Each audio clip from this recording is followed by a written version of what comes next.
18대 총선 직전 한나라당 박근혜 의원, 신 이명박계가 주축이 된 공천심사위원회가 친박 인사를 밀쳐내자 이렇게 분통을 터뜨립니다.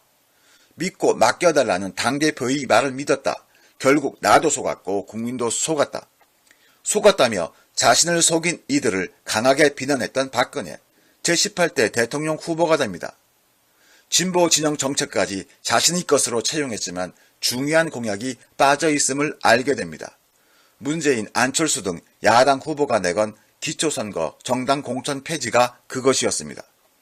뒤늦게 박 후보도 공천 폐지 공약을 제시합니다. 한술 더 떠 기초의원뿐 아니라 기초단체장 공천까지 폐지하겠다고 약속했습니다. 그러면서 자신은 한 번 약속하면 반드시 지킨다고 힘주어 말했습니다. 기초선거 공천 폐지는 절대 깰 수 없는 국민과의 약속임을 분명히 한 겁니다. 말뿐이었습니다. 새누리당은 기초선거 무공천 공약을 폐기하기 위한 수순을 밟기 시작합니다.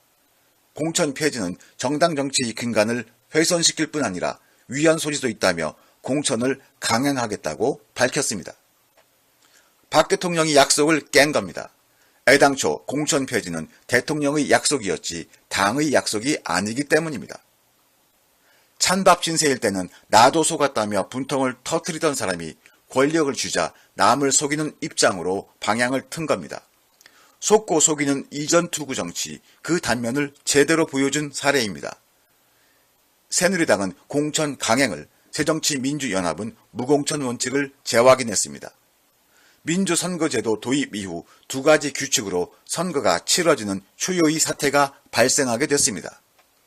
공천과 무공천 두 가지 룰이 적용돼 치러지는 선거, 대통령이 국민을 속인 결과입니다.